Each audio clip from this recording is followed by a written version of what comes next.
Motivation section के तहत पुनः आप सभी को बहुत बहुत नमस्कार। आप सबका आभार कि आप इस सीरीज़ को इतना प्यार दे रहे हैं और अपनी ज़िंदगी में इतनी खुशियाँ घोल रहे हो, इतनी पॉजिटिव सोच को घोल रहे हो। ये भी मेरी खुशनसीबी है। अब आज एक नई कहानी के तहत मैं आपके समक्ष हाजिर हूँ और दरअसल वो कहानी कुछ इस तरह से है, या वो कहानी कुछ ऐसा मैसेज देगी आपको ज़िंदगी में जो ये बताएगी।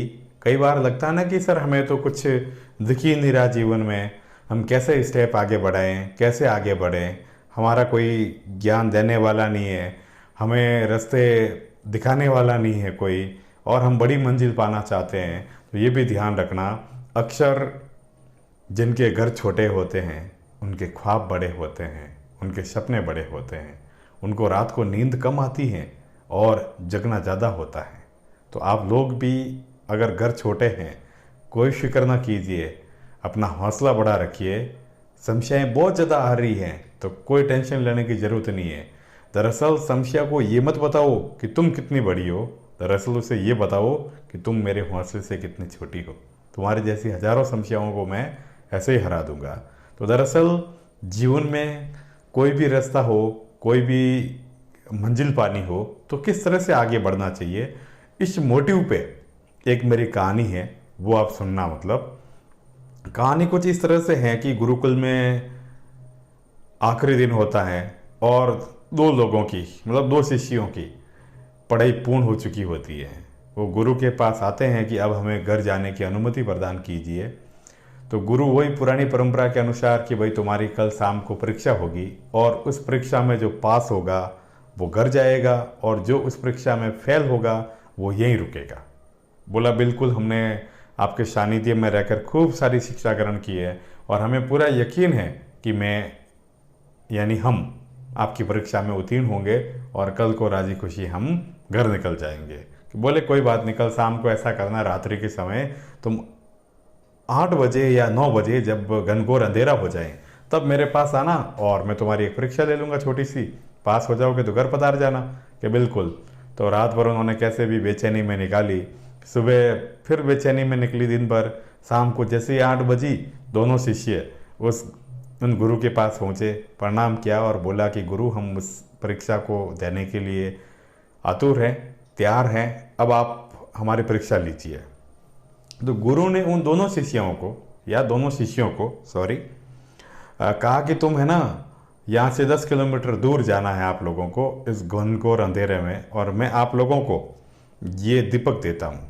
तो इसकी रोशनी में आपको वहाँ से ये चीज़ लेके आनी है और दोनों को अलग अलग दुकान से ये चीज़ लेके आनी है और दोनों को अलग अलग शहर से लेके आनी है। तुम्हें 10 किलोमीटर इधर जाना है और तुम्हें 10 किलोमीटर विपरीत दिशा में जाना है। तो बोले कोई बात नहीं, हमें मंजूर है। मतलब दोनों शिष्य निकले, एक निकला थोड़ी देर आगे तो उसको तो बिल्कुल दीपक का अंधेरा था, तो कहीं वो ऐसे ठोकरे खाते गया, कोई दिखता गया, थोड़ा बहुत कुछ और आगे चला और थोड़ी देर में हार के बैठ गया। आधा सा किलोमीटर चला, हार के बैठ गया और गुरु के आश्रम के बाहर आकर बैठ गया। गुरु अपने ध्यान में लीन थे। दूसरा शिष्य 4-5 घंटे बाद, या जो भी एक ड्यूरेशन लगनी चाहिए, समय लगना चाहिए उसके अनुसार, या 5-6 घंटे आप जो भी समझ लो, तभी क्यों ना कहानी दिल से सुना करो, दिमाग से मत सुना करो। और अक्सर रात को सुना करो, अक्सर अकेले में सुना करो और अक्सर हेडफोन लगाकर सुना करो, ताकि मैं आपके मन तक पहुंच जाऊं, ठीक है ना, उसको छू पाऊं। तो वो दूसरा शिष्य जो समझदार था, या जो उस परीक्षा में उत्तीर्ण होगा, वो आप जैसा था। उसने क्या कि दीपक रखा अपने हाथ में और जहाँ तक दीपक का उजाला गया वहाँ तक अपने कदम रखता गया या डग भरता गया। जैसे रोशनी थोड़ी सी आगे गई, फिर कदम रखे, फिर कदम रखे, फिर कदम रखे, इस तरह से वो सिटी तक चला गया और फिर उसी रिवर्स तरीके से या उल्टे तरीके से वापस हाथ में दीपक लिया। इतना पर्याप्त उन्होंने उसमें दिया और बातें डाल रखी थी कि वापस आ सके। वापस उसने अपने उस रोशनी का, कि मान लो ये रोशनी यहाँ तक जा रही है तो यहाँ तक पैर रखा, फिर वहाँ गया, आगे और उजाला हुआ, आगे और उजाला हुआ, इस तरह से वो वापस आ गया।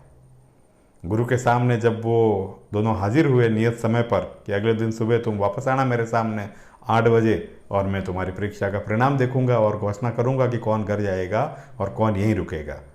जब घोषणा का समय आया तो दूसरे वाले ने बोला, जो क्या कहते हैं मतलब फेल हुआ था या फेल होने वाला था, उसने बोला, गुरु आप भी कैसी बात करते हो कि इस छोटी सी रोशनी में क्या हम इतनी दूर जा सकते हैं? मतलब आपने ऐसा टास्क दिया मतलब जो पूरा ही नहीं हो सकता किसी से। मैं तो आपकी परीक्षा या सॉरी आपके जो ये गलत तरीके का एग्ज़ाम था मैं तो पास नहीं कर पाया, या आपकी जो डिमांड थी मैं पूरी नहीं कर सका। मतलब दूसरे शिष्य से बोला, भाई बोलो तुम्हारा क्या रिजल्ट रहा? तो बोलो गुरुदेव ये जो आपने वस्तु मंगाई है ये आपके श्री चरणों में हाजिर है और मेरा शीश भी आपके चरणों में हाजिर है। मतलब मैं आपके प्रणाम करता हूँ, आपको झुकता हूँ। मतलब दूसरे वाले का चेहरा देखने लायक था। मतलब लेकिन उस गुरु को सीख देनी थी, इसीलिए उसने पूछा सफल वाले स्टूडेंट से कि बोलो फिर बेटे, जब ये नहीं जा पाया तो तुमने किस तरीके से गए हो या तुम कैसे गए हो? तुमने कोई ऐसा कुछ और जोड़ तो नहीं किया है, कोई मिलावट तो नहीं की है, कुछ और तरीका, अवैध तरीका या गलत तरीका तो नहीं अपनाया है? कि नहीं गुरु महाराज, आपका चेला होकर मैं गलत रास्ते पर कभी नहीं जा सकता हूँ, इतना यकीन मैं आपको हमेशा दिलाता हूँ। तो बोले फिर तुम्हारा रास्ता क्या रहा, तुम्हारा मतलब ऐसे किस तरीके से तुम गए, तुम्हारा तरीका क्या रहा?